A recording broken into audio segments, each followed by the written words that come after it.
Krishna everyone, welcome back to my channel.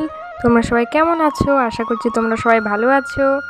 তো এই যে তোমরা গোপাল সোনাকে দর্শন করো। এখন গোপালের বাল্যভোগ হয়ে গেছে, মা দুপুরে ভোগের জন্য রান্না বসিয়ে দিয়েছে। তো আজকে বানানো হচ্ছে এঁচোড়ের তরকারি। তো তোমরা কে কে এঁচোড় পছন্দ করো অবশ্যই জানাবে।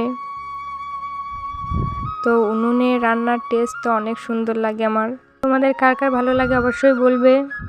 যে মটরশুঁটি টমেটো মশলা দিয়ে ভালো করে কষে নিচ্ছে, এরপর সেদ্ধ করা এঁচোড়গুলো দিয়ে আবার ভালো করে নেড়ে নিচ্ছে, এরপর ভেজে রাখা আলুগুলো দিয়ে নেবে,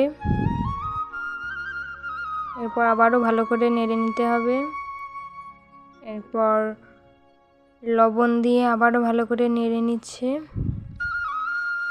তো ভালো করে কষানো হয়ে গেলে এর মধ্যে জল দিয়ে নেবে, তাহলেই রান্নাটা হয়ে যাবে।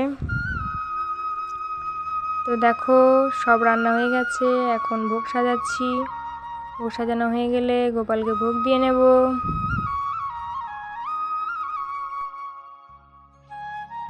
দেখো আজকে হয়েছে এঁচোড়ের তরকারি, শাক আর পেঁপে ভাজা। যে ভোগ রেডি হয়ে গেছে, গোপালকে ভোগ দিয়ে নেব। তো আজকে বিকালে গোপাল সোনাকে পালং শাকের পকোড়া বানিয়ে খাওয়াবো। তো দেখো কিভাবে বানাই। বেসনের মধ্যে একটু হলুদ, একটু লঙ্কা গুঁড়ো, একটু লবণ, একটু জিরে আর একটু জল দিয়ে ভালো করে মেখে নিচ্ছি। তো ব্যাটারটা বেশি পাতলা করলেও হবে না, বেশি ঘন করলেও হবে না, একটা মিডিয়াম ব্যাটার করতে হবে।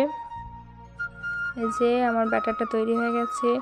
এবার একটা কড়াতে সানফ্লাওয়ার অয়েল নিয়ে নিয়েছি, এরপর পাতাগুলো বেসনের মধ্যে চুবিয়ে তেলে দিয়ে দিতে হবে। দেখো পাতাগুলো কি সুন্দর ফুলে উঠেছে। তো বেশি বড় পাতা দিলে হবে না, নাহলে ভালো করে হবে না, একটু মিডিয়াম সাইজের পাতাগুলো নিতে হবে।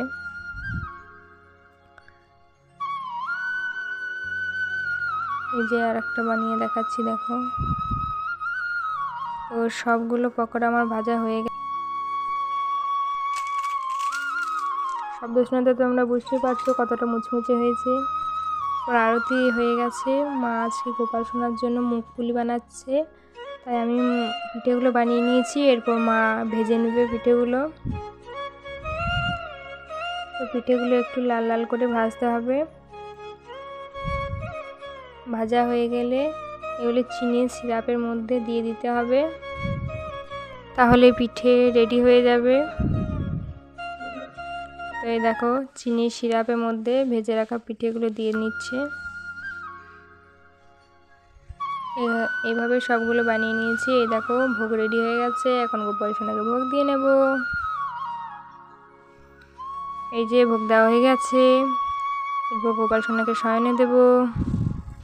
ভিডিওটা এই পর্যন্তই। ভিডিওটা ভালো লাগলে লাইক করবেন, কমেন্ট করবেন।